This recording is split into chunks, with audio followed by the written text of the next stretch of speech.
Akkam jirtu hordoftootaa fi dhageeffattoota keenya bakka jirtanitti nageenyi keenya isin haa dhaqqabu jechaa itti aanseetiin oduu isinii dhiyeessa. YouTube keenya like, comment, subscribe gochuudhaan maatii keenya akka taatan kabajaan isin gaafanna. Raayilaan Odingaa bakka bu'aa filannoo dura taa'aa koomishinichi ibsee akka hin fudhanne ibsan.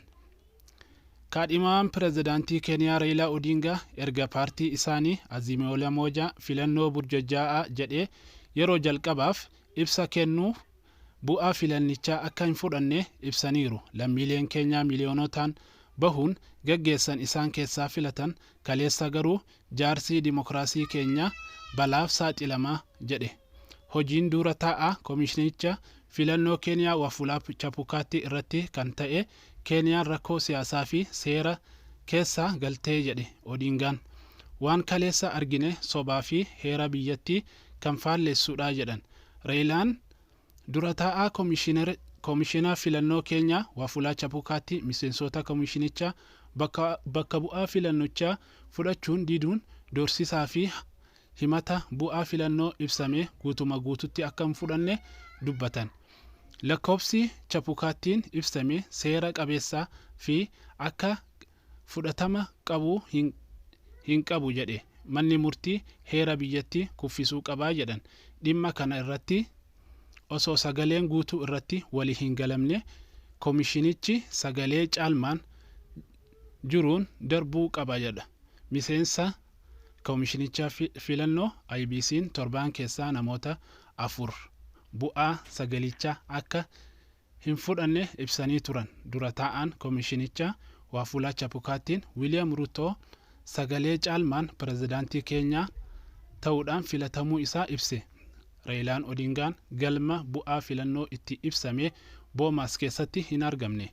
Itti aanaan dura taa'aa koomishinichaa Keeniyaa IBC Juliana Chereren miseensota koomishinichaa 4 bu'aa filannoo ibsame hin fudhanne keessaa tokko. Chereren maaliif akka bu'aa sagalee ibsame fudhachuu didan?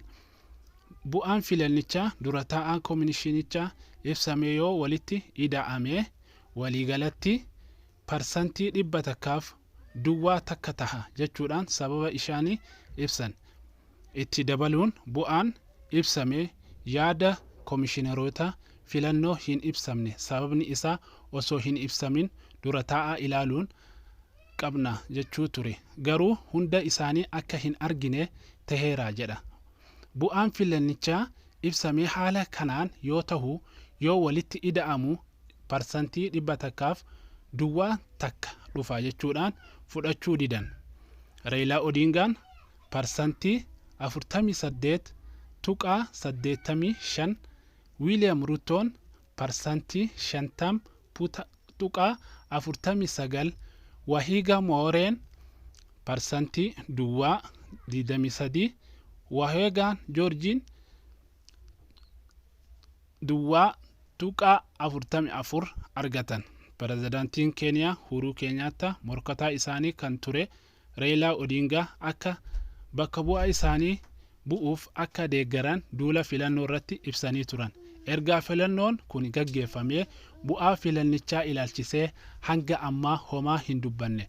William Rutoon Wafula Chebukati galateeffachuun lammiileen Keenyaa hundaaf akka wajjin hojjetan ibsaniiru.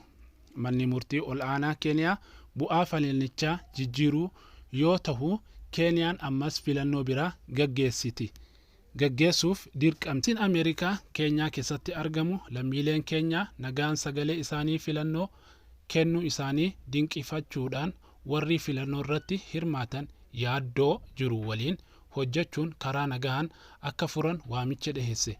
Imbaasiin Ameerikaa akka ibsetti William Rutoon pirezidaantii Keenyaa haaraa filatame ta'uu labsuun adeemsa filannoo kana keessatti dhimma bu'uuraati jedhe. Garuu fuulduratti tarkaanfiiwwan paartiiwwan hundi waliigalchuun yaaddoowwan hafan karaa nagaatiin akka furan waamicha dhiheesse. Rutoon filannoo biyyoolessaa Keenyaa keessatti kanarratti sagalee 50.49 argachuudhaan morkataa isaanii ministeera muummee duraanii Keeniyaa Raayilaa Odingaa garaagarummaa sagalee xiqqaadhaan injifate. Eegasii deeggartootni morkattoonni pirezidaantii kana Raayilaa Odingaa mormuun dhageessisaa turan. Imbaasichi qondaaltota siyaasaa deeggartoonni isaanii karaa nagahaan deeggarsa isaanii akka itti fufan adeemsa filannoo fi keessatti jeequmsa akka irraa fagaatan gaafateera.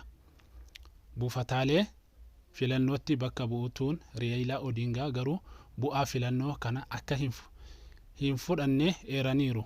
Koominishericha filannoo Keeniyaa muraasni bu'aa filannoo ibsamuu kana Keenyaa jennee fudhannuu hin dandeenyu jetti.